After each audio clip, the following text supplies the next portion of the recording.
Yeah, so there's a number of motivational speakers out there. Um, those that really come to mind in recent memory are definitely like David Goggins, right? Um, for fitness wise, Nick Bare is pretty big. And another name that comes up that I'm going to use today is like Jocko Willink, right? If you've probably, you know, had some motivational podcasts or leadership or productivity podcasts, Jocko has most likely come up or has been on your timeline, um, uh, especially in terms of just leadership and getting things done, right? Being efficient. And he's known for being quite the accomplished leader and great communicator. And over the decades, his ability to inspire, right?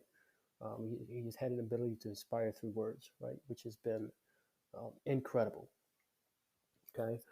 Um, if you don't know about him, just simply again on his podcast, the Jocko podcast, what it's called. He focuses on teaching leadership principles that he learned as a commander, being in the Navy SEALs, um, as well as other teams and missions on deployment. Uh, he's co-written one and well now two books, excuse me, on leadership and again motivation and productivity and getting things done. So this guy is an expert and one of the toughest guys out there. The reason why I'm bringing him up is because we're talking about productivity today, and as a writer or as maybe if we zoom out a little bit and just make it very general, as someone who has a goal and wants to start planning and following suit with something that they're passionate about, something that they really want to see through and get done, we're going to meet setbacks, right? We're going to be put in adverse situations that are going to try us, and it's going to impact how productive we are, right? How efficient we are, and we can spiral sometimes and get discouraged. And so, before I started get into that today, I really wanted to share uh, something from Jocko's mindset, which I think really applies to the situation. It has applied to my life, and if you're listening, you probably already heard it if you're familiar with him. And if you haven't, then I'm happy to at least share it with you. Right. So on this podcast, again, the Jocko podcast, he's asked the question: how do I deal with setbacks, failures, delays, defeats, or other disasters? I actually have a fairly simple way of dealing with these situations, summed up in one word: good. Okay.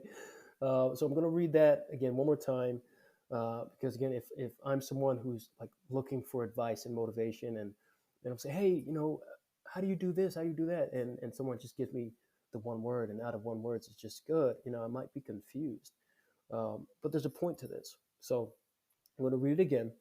The question was, how do I deal with setbacks, failures, delays, defeats, or other disasters? I actually have a fairly simple way of dealing with these situations, summed up in one word: good. uh, and so in that transcript, he goes on to say, this is something that one of my direct subordinates, one of the guys who worked for me, a guy who became one of my best friends, pointed out. He would pull me aside with some major problem or issue that was going on, and he'd say, boss, we've got this thing, this situation, and it's going terribly wrong, right? And so Jocko would look to him and he would say, good, right? So again, very confusing, right? How is that going to help the situation? I just told you, this is going terribly wrong, and your feedback, your word of advice is, if you can see me head nodding, good.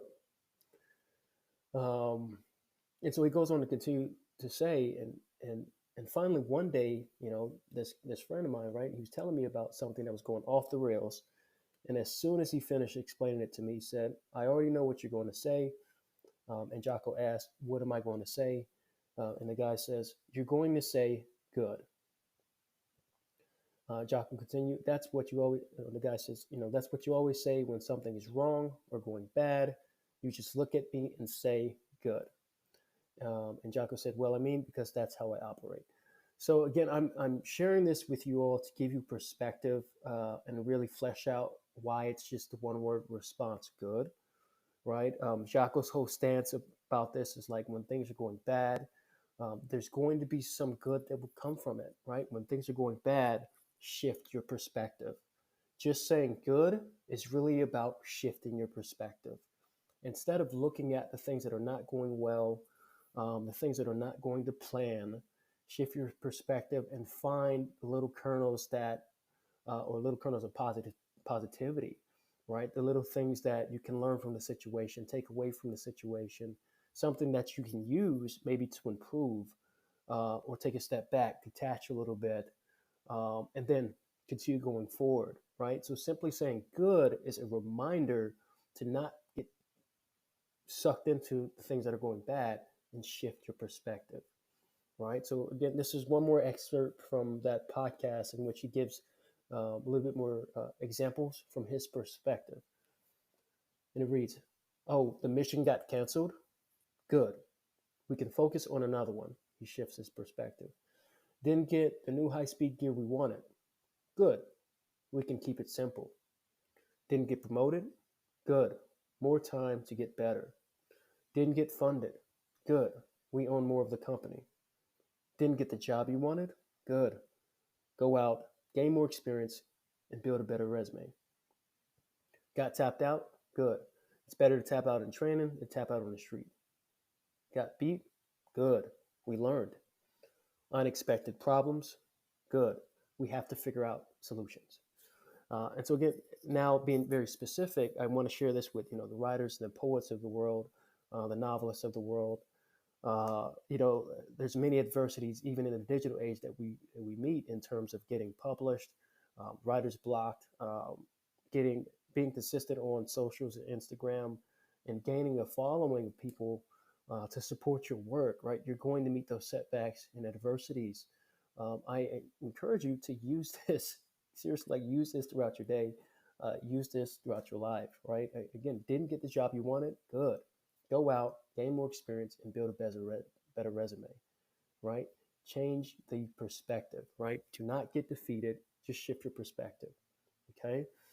That's it. So when things are going bad, don't get all bummed out. Don't get started. Try not to get frustrated too much, right? Just look at the issue and say good, right? And then shift that perspective. So again, really cool mindset. This guy is really good for motivating people and has some good feedback. Okay, and I think it's important again when we're talking about how to be productive, how to be efficient, and finding time throughout the day to not only accomplish our goals, but knowing when to take a step back and being okay with that, right? And shifting our perspectives uh, around that, right? In ways to improve.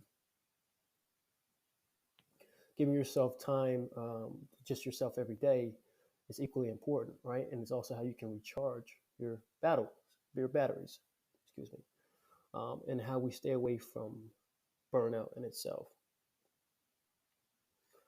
So when it comes to productivity, something that comes up for me is man, I don't have enough time. If I think about um, work and relationships and caring for my dog, or if you have families out there with kids, and then you have a little bit of hours in the evening or in the morning to where you can spend it on chasing your dream, or you can spend it on some rest, right? Because you don't want to get burned out, right? It becomes this thing that, man, I don't have enough time. So the first thing I take from Jocko is good, right? Shift your perspective. The second thing is the mindset around productivity and time. If you're telling yourself you can't make the time, that there is no time, those are excuses, lies you're using to stay negative. Okay, so that one, it comes from Jocko himself. Okay, I'm going to repeat that again. If you're telling yourself you can't make the time, that there is no time, those are excuses, they're lies, you're using that to stay negative. Okay, if you switch your mindset to focusing on how you can create the time, and that you will, time will suddenly appear out of nowhere, right? Again, we make time for things that are most important to us, right? We plan our days around to things that are most important to us. right? If you're having difficulty waking up early, go to bed earlier, right? Try to get more sleep. If you're not a morning person, try to rearrange your day so that you can do more activities in the afternoon, right? Reach out for some support around that. If you also want to get in a workout throughout the day, maybe you try shortening your workout and having a more intense workout or something, right? So I mean, um, there's always room to play with your schedule and to really create little pockets of time. Okay, um, we experience pockets of dead time, roughly about 15 minutes, right, sprinkled throughout our lives, right? It happens daily, and it's in the little moments where we're waiting for things constantly and all the time. Okay, there's always something here. Um, Common situations, right? Again, involving waiting, such as a friend running late, right? Slow grocery store line, or sometimes being stuck in traffic. I find myself same highway every day, stuck in traffic, and it could be for 15, 20 minutes, right, before we're actually moving along. Sometimes it may be in between calls, right? I know I'm going to have a busy day in between calls. I work as a therapist and a program director, and so instead of doing some other miscellaneous tasks, I have about 10 minutes, right, to where I can get up, stretch, walk, catch my breath. But there's also time to where I could do something else that I wanted to do, right?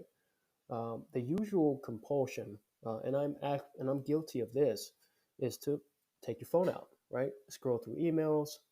I actually might go through a cycle of my email, social media, another app, back to my email, social media, another app, and look, 15 minutes has passed by, right? The issue is that we know that's not the smartest thing to do. It's not the most efficient thing to do. And again, it's just an example of there are small pockets of time throughout the day to where we can do something that works towards our goal, or we can do something that is productive, right? A little bit more productive, um, to where we can make the most of our time instead of make the most of our time and avoiding mindless scrolling or what we might perceive as wasted time. Okay. And disclaimer, and what I'm not saying is, what I'm not saying is getting up, stretching and taking a breather, that's not a negative. In fact, that's a very healthy thing to do. And I would incorporate that throughout your day. I try to incorporate that throughout my day as much as possible. What I'm really talking about is where maybe I've done that already and I feel good, and now I go to doing something mindless, right? It can be anything like that. So I'm going to enlist the help of another writer um, who shares 10 productive alternatives to mindless browsing, 10 alternatives to that and ways to increase that productivity. His name is Darius. He's another author of several books and another motivator for productivity and self improvement and getting things done. Okay, and I'll share the link to the post down below so that you can see the full thing, as well as a way to find his profile and website. But if you just listen along with me, we'll go through the top 10 list here of productive alternatives that he shares. Okay. So number one that he shares with us is to go through your forgotten notes. Okay. I keep the actual app that I use. I have two, so I'm bad at it. The first one is called. It's an app called Bear. Okay, I get it on the App Store. It's a really cool note taking app. They have headers and everything, and different editing stuff that I can have on there. The other one I use is Obsidian. Okay, which is really cool because even more is I can create different lists on there, and I can actually share it to my computer in the form of a blog um, or Word documents and whatnot. So it's a little bit more in depth. But if I have notes or random thoughts or random to dos, I normally just whip out Bear really quick and I write it down and then I put it away. Uh, I'm also guilty of maybe opening up a tab on the browser, typing in what I want to look at, and just leaving it on the browser. So I might have like 20 tabs open, and not get back to those tabs for a while, right? Because I just keep adding additional tabs. So the first thing Darius shares is, go through your forgotten notes, right? Most people have virtual or physical notepads, right, where they write things they want to do or should do. But as we know it, life sometimes gets busy, and some of the lower priority things can be forgotten. Take some time to go through your notes and see if there's anything you can act on now. You might find some personal goals or tasks that you forgot about. And so, in my example, it's like life does get busy. And so, because life gets busy and I have all these things that I want to check out, what actually happens is I keep adding to that list, right? I keep going back and I add an additional tab, or I add an additional notepad, and instead of me actually looking at it, I end up right again with 20 tabs. And so the goal is, like, if you find yourself in this pocket of time, to go back through and look at those forgotten notes, see if there's anything that you need to add there, um, and see if there's anything that maybe you can accomplish in those 10 minutes, right? Such as reading something real quickly, reading a brief blog, or checking out a brief video, 5-10 minutes or so, and then moving on. The second thing, stop, look around, be present. When we're busy doing things and making things happen, our minds are often somewhere far away that we forget to be present. I'm guilty of this one as well. Sometimes I pack my day completely full with tasks that I need to do. It's how I function. It's the way that I organize around the calendar. But what ends up happening is that I'm running from one moment to the next, and I'm actually in a state of anxiety, right? A sustained state of anxiety.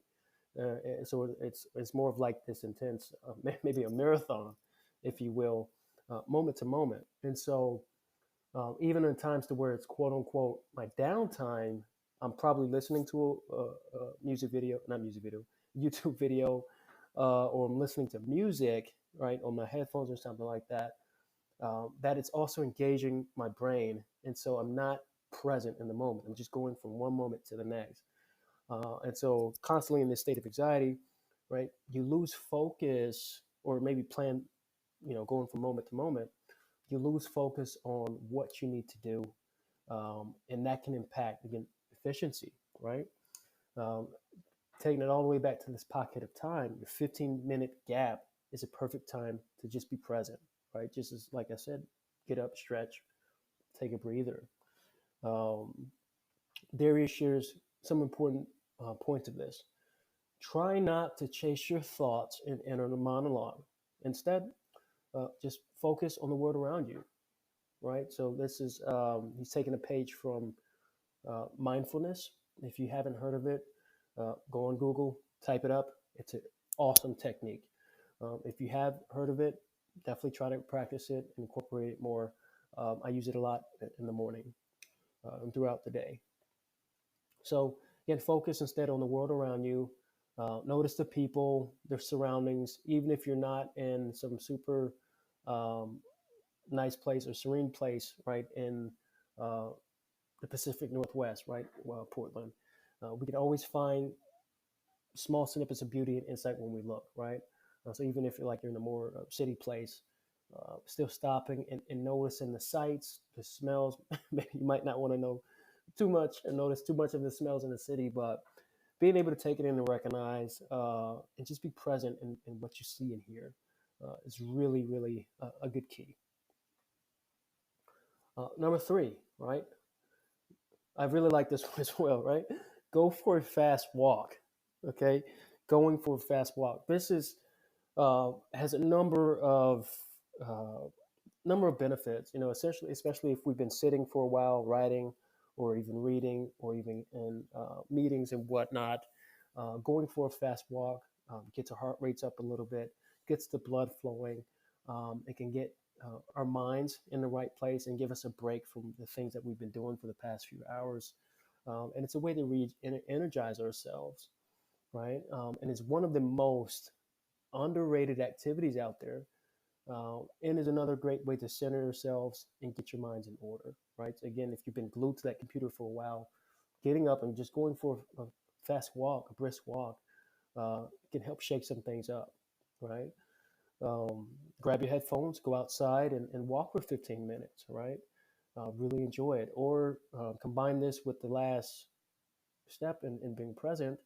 Go outside and just be present with your surroundings, and notice your body as you're going for this fast walk. Notice what it feels like in your body. Feel the sun on your skin. Be aware of your breath.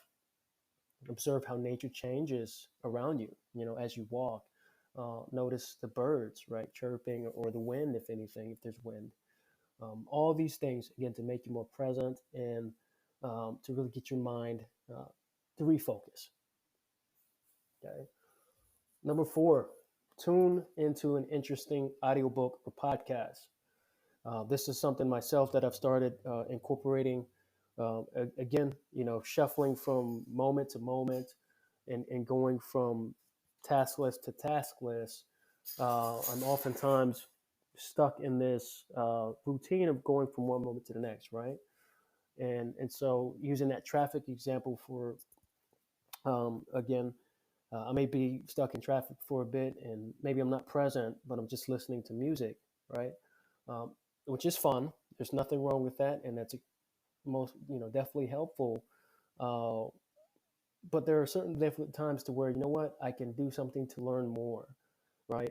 Learn more for a podcast, learn more to share with the writers, right, or listeners. Learn more for my profession, um, learn more for my side hobbies, right? Or even fitness, whatever it may be. There's also that time that I could do that, whereas music may not be the best time always, right? So instead of getting mad about the guy who might have cut you off on the freeway, while you're stuck in traffic, and again, maybe mindlessly listening to music, uh, listen to an audiobook, right? Listen to something that is, motivating, right? Something related to your craft, something related to a goal of yours, right? Every time that you have dead time, just try to pull out the audiobook, 10 minutes. Most of those audiobooks you can find are 2 hours, 3 hours long. It's really not a lot, but if you're taking 10 minutes at a time, you'll find yourself completing it a lot sooner. Okay. And podcasts are also a good supplement, right? There's several different podcasts out there that are helpful and really beneficial for what you want to do. I mentioned uh, the Jocko podcast earlier, right? If that's one that you really like, Dr. Andrew Huberman has a really great podcast that breaks down, many of the different things that we look at today, and he puts it into like the biological terminology. So that's really cool.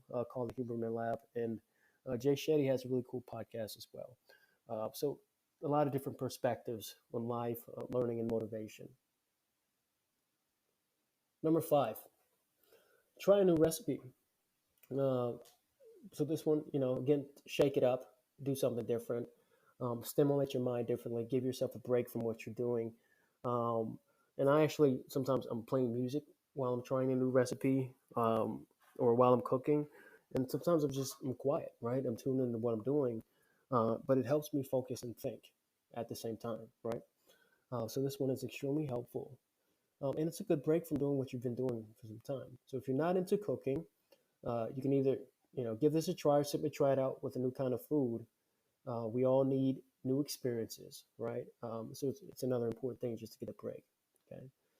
Darius actually shared, like the other day, a video popped up in his YouTube suggestions about a healthy breakfast.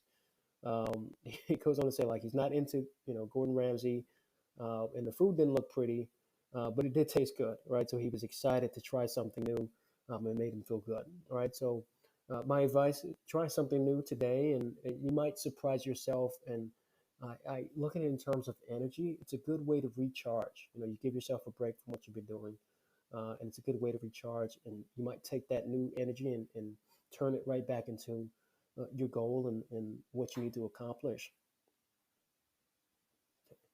Number 6, plan your creative day. In her book, The Artist's Way, author and artist Julia Cameron suggests reserving a day for yourself to indulge in creative stuff. For example, watching a movie that inspires you, visiting museums and art exhibits, going out to the park or countryside to paint and the like. The creative day works well even for people who don't consider themselves creatives. That's because the point of the creative day is to allow your mind to rest from constant stimulation and simply create or be in the presence of inspiring art. So again, I think that as a species, as a people, we are born creative. It's something that's a part of our species. Some of us obviously are born with more talent, right? Eyes for creativity, eyes for art, and they can create things. It seems like out of thin air, whereas others, it takes a lot more work, or it seems impossible. But in our own ways, our own unique ways, we are all creatives.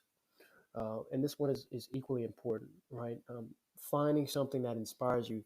If you're stuck, if you're feeling stuck, and you're not feeling motivated, we talked about a podcast. The first bullet that Julian shared is watching a movie that inspires you. If you're into fitness and you've been doing really good, but you're starting to wane in terms of that consistency. Putting on a movie about fitness, I used to like that movie Never Back Down, right? About the fighter. Um, I forgot the premise, but pretty sure it's a popular movie back in the day, so I'm sure you know. But Never Back Down. David Goggins used the Rocky movies as inspiration, but like once that soundtrack hits and they start training, Creed might be one that's motivating for people nowadays. That sort of gets you back in that cycle. Like, oh man, I got push-ups to do. Oh man, I got to go jump rope. I got to go run. Like this is my goal again. I'm good. I can do this. To really get you right back into what you want to do, right? Or watching a movie if you're a writer or a poet, something about literature or something about someone who came from struggle and started creating something from themselves, like entrepreneur, right? To give you some insight and some ideas, or just feel good about what you're doing. Okay, it's important. I know that outside of our inspirations and passions, um, life often demands a lot from us, and we often don't have a time to plan for a full creative day, right? Families, kids, um, dogs, friends, whatnot.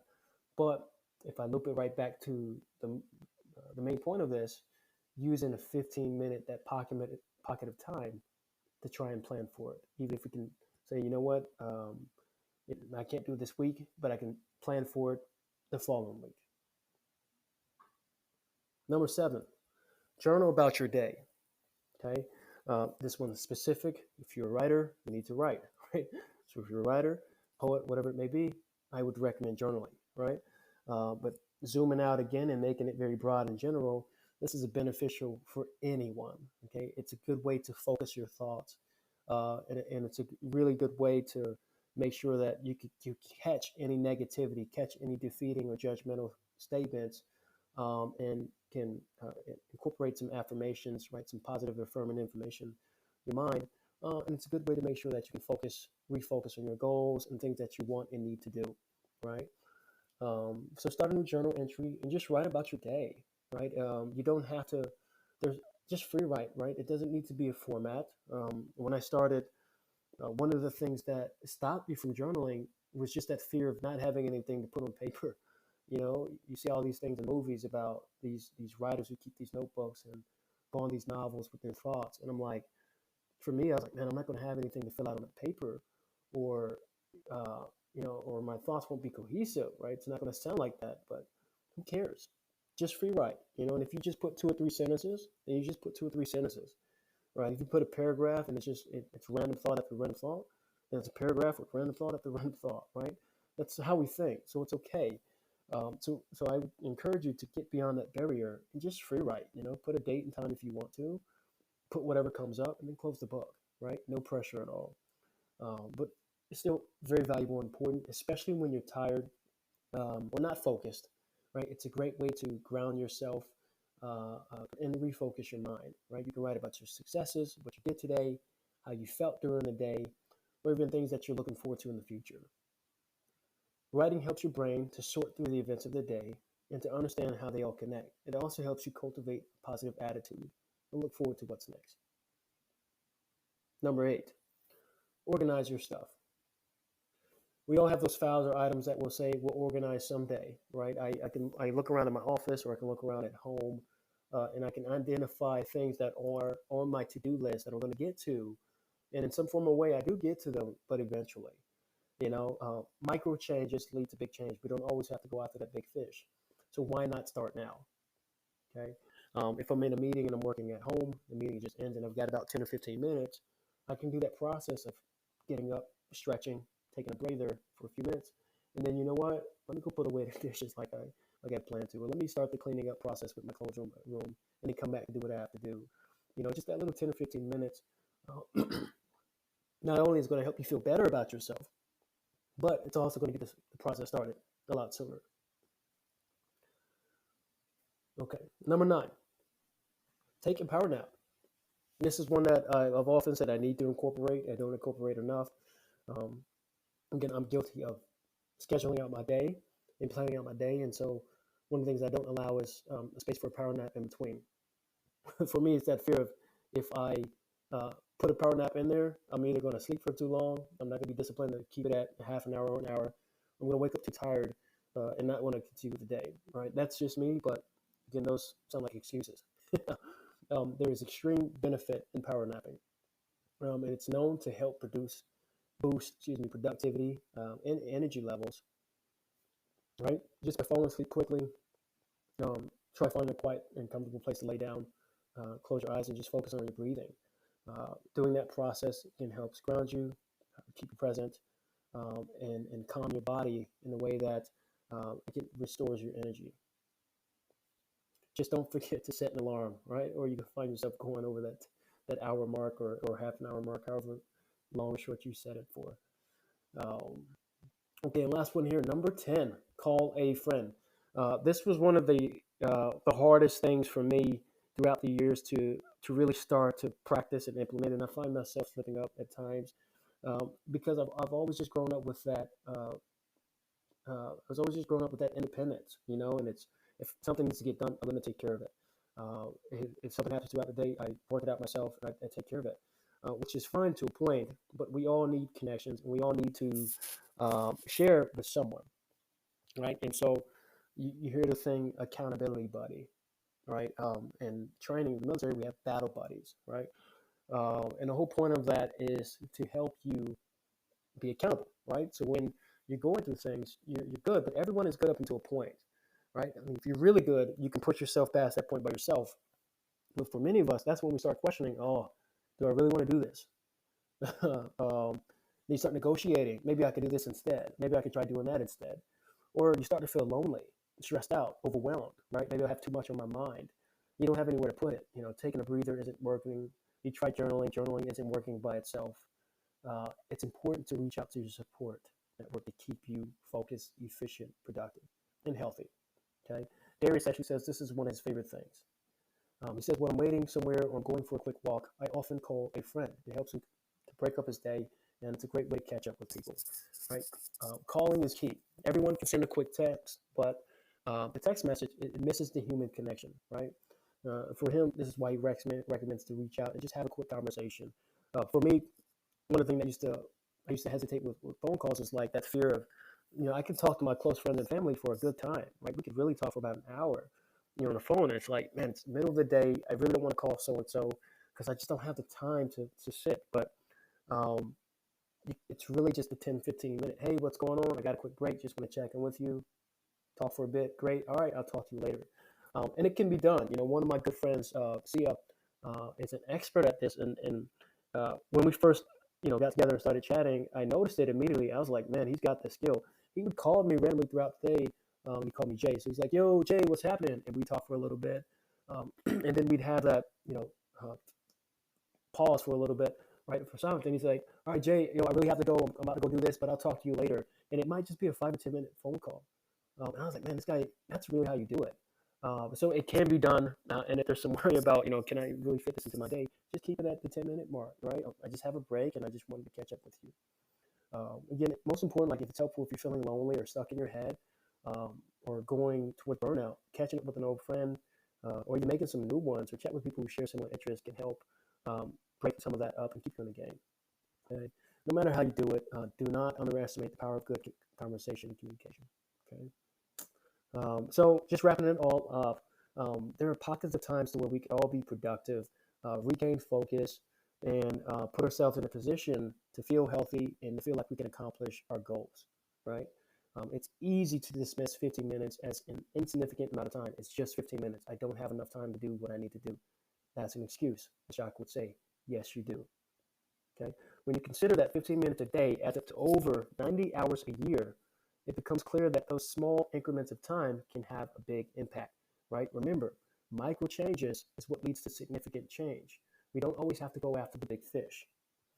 By using these small pockets of time productively, you can make significant progress towards your goals and improve your overall well-being. Okay? Whether it's taking a walk, trying a new recipe, organizing your things, talking to a friend quickly, right? These small actions can add up to big changes over time, right? Or even keying into finishing or reading one of those notes that you jotted down, right? So if you're playing the long game and you have goals out there and you're looking to accomplish some things, um, specifically, right? Writers, poets, whatever it may be. And then if I zoom in out to the general public, you just, whatever it is, whatever your goals are, try to focus on being productive in the small pocket of time, whatever it is for you. And you're sure to see big changes over time. With 15 minutes to spare, consider how you can use that time to improve your life. Okay, so thank you for listening today. Again, so I shared 10 productive alternatives. Um, that is coming from Darius, who's a writer. I'll leave that link with you below for other interested writers who might like his work and would like to see more of that. Again, the quote that I shared earlier is from Jocko Willink, who speaks on his own podcast, Jocko Podcast. You can look that up on YouTube and find that there. I'll also leave a link for that down below. If you have any tips, feedback for me, anything else that you want to follow up, or something that you would like me to explore, please just email me, A Writer's Business, j at a writersbusiness.com, or find me on Instagram at A Writer's Business.